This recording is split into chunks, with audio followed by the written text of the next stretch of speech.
I know that you mentioned before that there was a game that you were kind of looking forward to in 2020. Yes. So yes.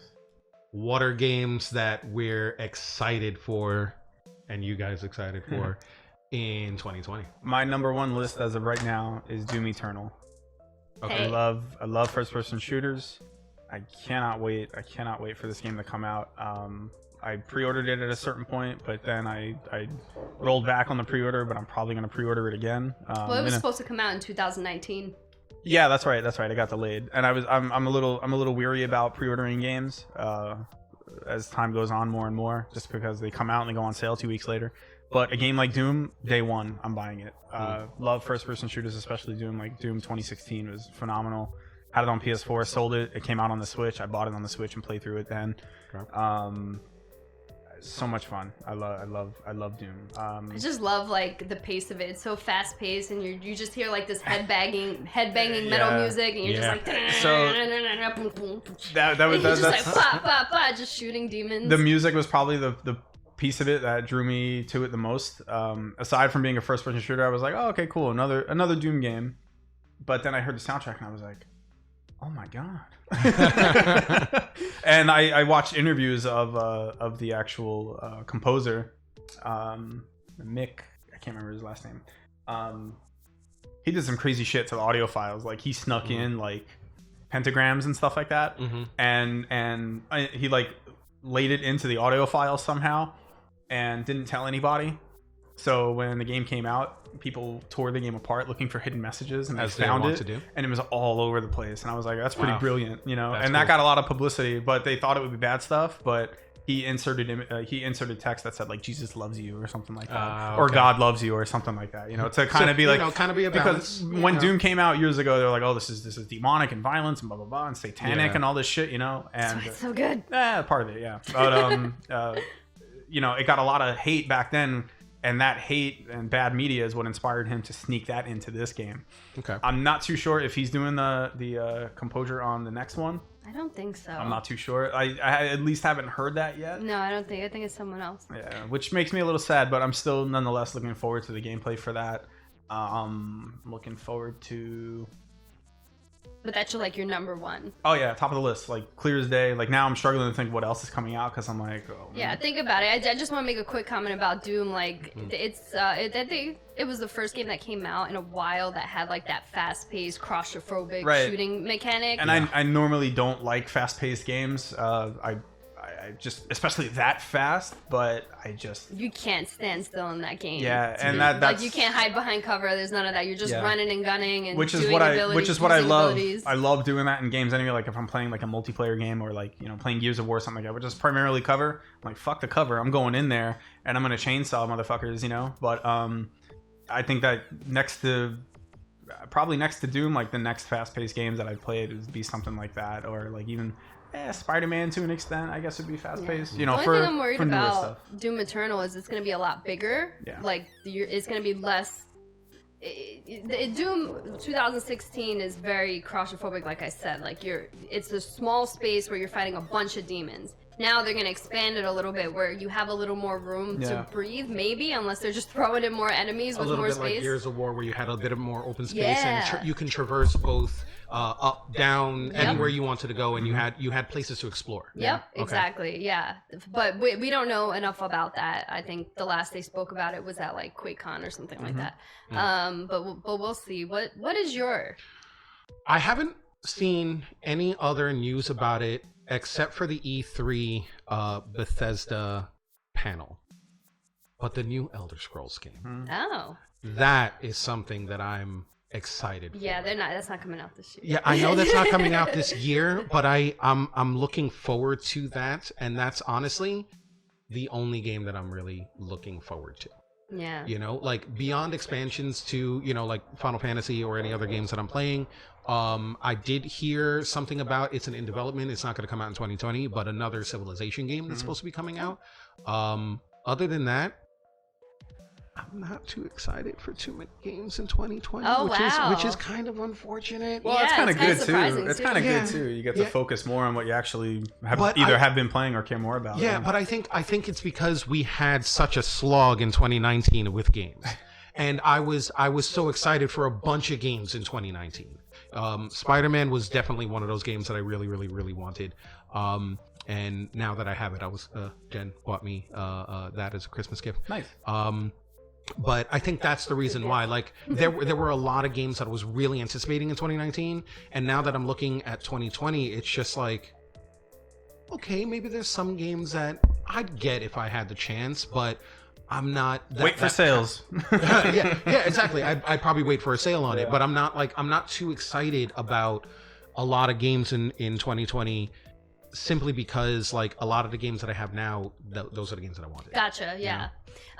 Do you think playing Skyrim has you more excited for Elder Scrolls 6? Yes, and I think that's kind of the reason why. Like I play both ESO. I play a lot of MMO games.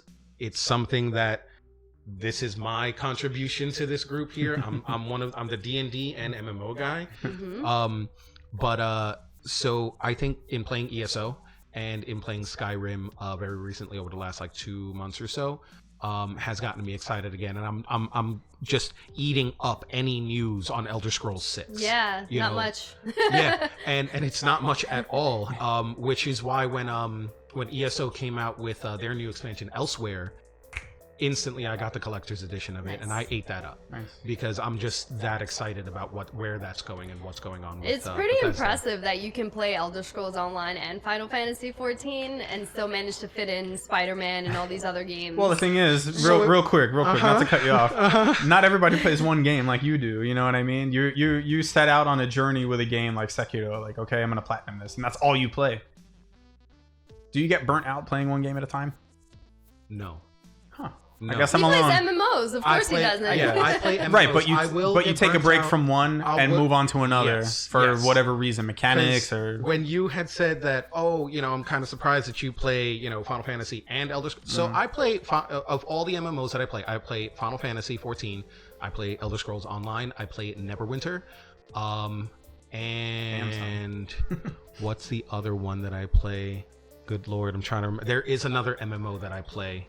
I play 4 or 5 MMOs at any one. Oh, Terra is another MMO that I play because it came out on PlayStation for free. Yeah. So I'm playing that as well. But I also play a lot of single player games. So yes, I play essentially 4 or 5 MMOs at a time. Mm-hmm. It's just I do take once I'm done with the storyline with the expansion, I'll take the break from it like I am right now with Final Fantasy.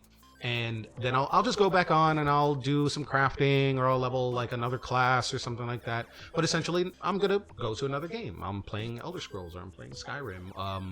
And, I'll do some work in there. And then, of course, I play a lot of PC games on Steam. But yeah, so do I get burnt out on games? Yes, if there is nothing new to excite me, which MMOs are wont to do. Right. Yeah. But in general, do I get burnt out on games? No. Like if I'm playing Elder Scrolls, I can play Elder Scrolls for 8 hours a day, every single day, which I have been for the last like 3 weeks, and I'll play it for like 8 hours a day. I just remembered another game I played, like in between Cuphead and like, okay, I feel like I accomplished enough in this game for now, even though it was like one boss, struggling to get through one or whatever. I put on another game. It was Shakedown Hawaii, which is like think of it like the original Grand Theft Auto, like an overhead, but like 16-bit view. Yeah. 16-bit graphics and stuff like that. Ran through that and stuff like that. We go back and forth between that and Cuphead. I find it very hard to just stick with one game. I'm kind of struggling with Darksiders 2. Okay. And years ago, I don't know why, it was like a false memory. I thought I beat this game back when it was on the 360 or the Wii U. I swore that I beat it. Darksiders 1, I totally did. Had it on 360, beat it. I think I remember I probably played through it like more. I definitely played through it more than once. I'm not sure if it was on the 360 or not. Mm-hmm. Now I have it on the Switch and played through it. I started playing Darksiders 2. I was like, oh yeah, I beat this too. But I bought it because I never paid for it in the past, and I wanted to experience it again because I don't have another way to play it. I think I might have it on PlayStation 4, but I just love the Switch so much and having the games with me.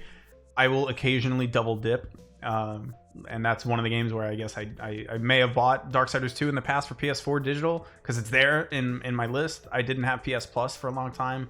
I remember at one point just buying the game, and then I bought it again on the Switch. I've been playing through it. and I can only play it like maybe at most a couple hours at a time before I feel fatigued, and I'll either like stop and play something else on another system or watch wrestling or something like that just to clear my head of it a little bit. I don't know what it is. I can't play one thing for too long. I know people that just play the same game for hours and hours and hours. So that's something else I hope having sit downs, not just with you guys, but with other people, to understand how they can go for so long and not just lose it or feel like, I don't know, just become disinterested with it. Yeah, before I go on to my most anticipated game of the year, like I'm the reason why I don't get into MMOs like you is I always feel like I'm missing out because there's so many games that come out all the time. Yeah. So do you feel like you're ever missing out on other games? Absolutely. So when Horizon Zero Dawn first came out and I saw that, and here's the thing, so I saw that on E3, I was excited about it.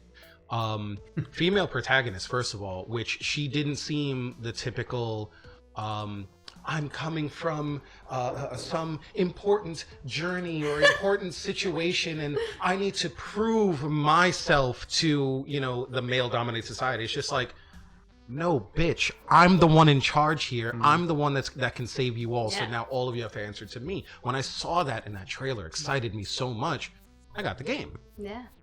I haven't cracked open the game. Oh my god! I started it and I never finished it. Yeah. The problem with that is the time it came out. Yeah. The Switch and Breath of the Wild came out, and that just overtook my whole life for like 6 days. Yeah.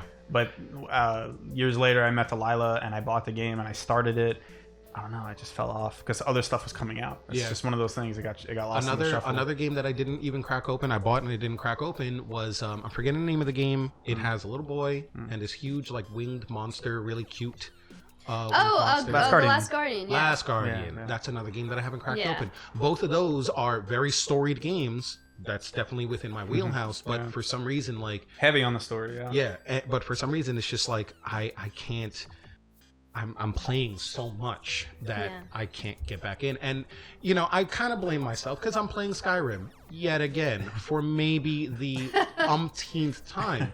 But it's something that I know and it's something I go back to. But yeah, I do feel like I missed out on a lot of games because I am predominantly an MMO player. Do you think you're stubborn because of that? Do you consider yourself stubborn? Yes. Yes, absolutely. Absolutely. Jen's over there like, Jen's confirm. Jen's vehemently nodding like, she's like, I can hear the wind. Yeah. Yeah, so so what are your anticipated games for 2020? My number one comes to no surprise of those of you who know me in the group is The Last of Us 2. The Last of Us is dude, I forgot about that. How can you? Okay, yes, I forgot about that too. Okay, if I could choose, it would be that because I love The Last of Us. Yeah, totally. I love The Last I'm not of Us. editing this episode, so no, it's fine. Look. All right, real quick. Sorry, Doom Eternal comes out first, so I'm most anticipating that because it's coming out sooner. when I beat that or get that and beat that, it'll be a nice little span of time before Last of Us, which comes out like a day or two before my birthday. So happy birthday to me. Yeah, maybe. I have it in my calendar, but The Last of Us is my favorite game of all time. Which is a statement. It was just perfect, like narratively, the characters. Ellie was the first female character that I actually identified with, and she was like 12 in the game, which I don't know if that says something about me, but whatever. Visually, it was beautiful. Just the design of the world building, and it was the only game that made me cry all 4 playthroughs. And multiple times in the game. It is such. So if anybody hasn't played the game, please go do so. It's The Last of Us. It's cheap. It is very cheap. It's like $20 or less. Yeah, you could get it on PlayStation, on Steam. Pretty much any place you can play a game. Go get it. Yeah. It is a beautiful story. It is an excellent essay in characterization. There's almost nothing bad about that game. No, I would have to say there's even the nothing... multiplayer was good, which for most we were playing the games, multiplayer for a while up until I kind of moved away from the game, but we were playing that for a while, and it was very nicely done. Yeah, and it didn't even need it. It didn't need it, but it was good. Yeah, it was simple. It was just basically like hunting the other team and trying to hide, and you're figuring out like how to survive. I think I only played the multiplayer like once or twice. Yeah. I didn't really get into it. Yeah, it was very simple in terms of like if you were to play like an FPS game like Yeah, Call of Duty or Apex or anything like that, but it was still very nicely done. Yeah, and it wasn't like typical like those games because you did have to craft on the go. You did have to like sneak around. It was more like stealth based than like run and gun. But yeah, I mean, that was my favorite game, and it ended in a way that I was like, okay, this could end forever or this can go on. I don't know. And it was extremely controversial, like whether people feel like, without spoilers, whether the person at the end of the game made the right decision or the wrong decision. There were a lot of like morality checks in those conversations. Yes. Whereas The Last of Us 2, I'm like, where are they going to go with this? Like, how can they, a bar set so high, how can they either meet that or exceed it? And I think if anyone can do it, it's Naughty Dog, as they have demonstrated with like Uncharted 4 and even The Lost Legacy. Like, it just kept getting better and better and Crash better. Bandicoot. Crash Bandicoot 2 is way better than Part 1. Yeah. Yeah, so... Another Naughty Dog. That is kind of apples and oranges, but sure. I had to bring it up, so I feel like so many people forgot that they made, Yeah, they actually, Played made- Uncharted 4, you can't forget. Jen is playing the That's remake. very true. Jen is playing the remake of Crash Bandicoot currently. Yeah, that's cool. So I'm also anticipating Cyberpunk 2077, which was made by CD Projekt Red, which did The Witcher 3, all the Witchers, right? Yeah. Maybe all the Witchers. I Definitely believe 3. so. And Final Fantasy VII Remake, which Oh. I'm surprised you didn't say that one. I'm not gonna lie. Here's the reason why. The moment that it was announced, I got the first class edition, so the ultimate everything you could possibly Lots get of with it. fucking money. $400. I dropped within Me 5 too. minutes. Yeah. Here's the reason why I didn't put that as my most anticipated. Square Enix has banked so much on the Final Fantasy VII franchise that I feel that if it's gonna succeed, it's gonna make the money. But though it's an amazing game and an amazing story, it is not what I feel, and I've been playing since 1986, 1987. I've been playing Final Fantasy, and I feel as if it doesn't embody what Final Fantasy is. It is a detraction from what Final Fantasy is. Shit. Especially this one isn't turn-based. Yeah, you're able. They do have something where you can put the turn base on it, so you can have either the 3v whatever enemies turn-based combat with the ATP system, or you can have the action-based combat. I have been following very closely the news for it. The screens look beautiful that are coming from. The video looks amazing. Is the demo out or not yet? The demo is currently out for companies. Yeah, it's a closed demo. Okay.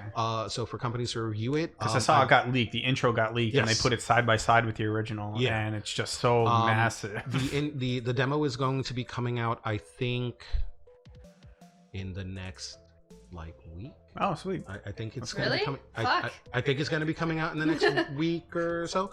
I need to be Darksiders. Well, it's just a demo, and you think how hefty can a demo be? But Well, it's Final Fantasy. I think But that's the reason why I didn't put it. somebody posted a screenshot of how large it actually is. I can't remember. It's something crazy. Yeah, they actually expanded what they were going to do with Midgar, and how like one of the most famous scenes is traversing in the area is when you go through the train graveyard, and now they put so many in-depth areas into the train graveyard that it kind of expands the feel of it and what you're able to do with it, and it's essentially that's the reason why this original part of the game, what they're going to be releasing first, is just going to be Midgard. from the beginning to Midgard.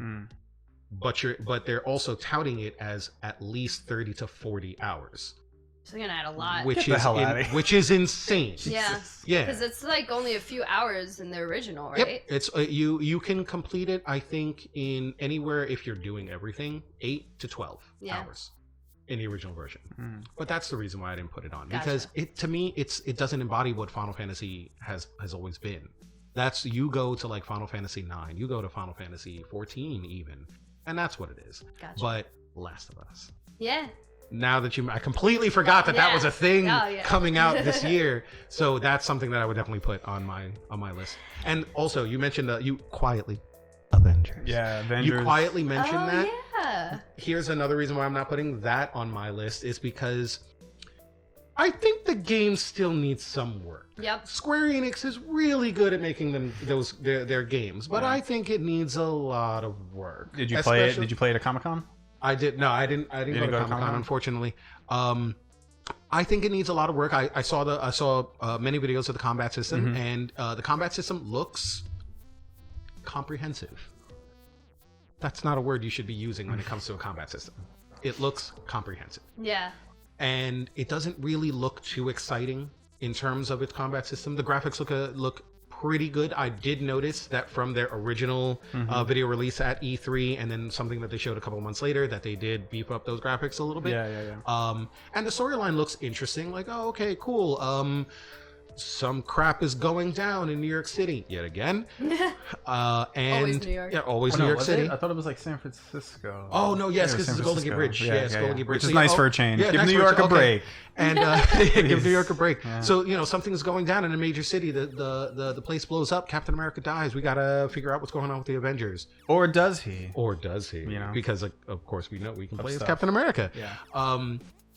But yeah, I think that the game needs a lot of work. Yeah, we played the demo at New York City Comic Con and it was fine. Like the combat was actually very simple. Each Avenger has their own moveset, and it's mostly the same buttons. Like there's very little differences, which is maybe unfortunate, maybe not. We'll see, because there's a mode where you can play with people, which I'm interested to hear more about that, because we only got hands-on with the single player. Single player, lots of screens and everything, but like no multiplayer implementation yet, which I was a little sad about. But it was like extremely cinematic. It looked good, but it was simple. It wasn't, which is fine, but it just didn't do anything different from any other game. And I think for an Avengers game, you have a lot of fans that are going to come in expecting a lot. And it was okay. Like, it wasn't bad, but I want them to work on it more, like you said. It needs a lot of work. It will in no way, shape, or form be Spider-Man. And I hope I don't eat those words. Or Batman. or even Batman. Any of the Batman games.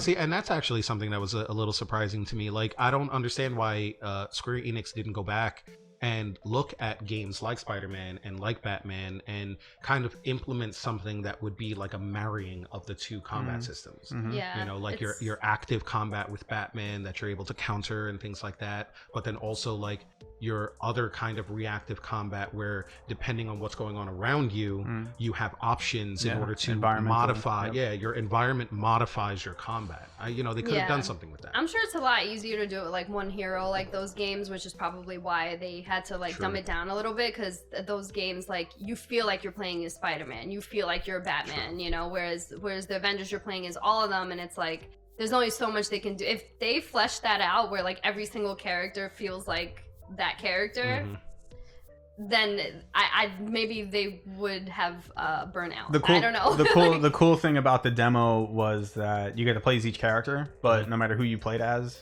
they all felt the same, except for, I think, like the Hulk was probably my favorite of the ones you could play as. And Cap.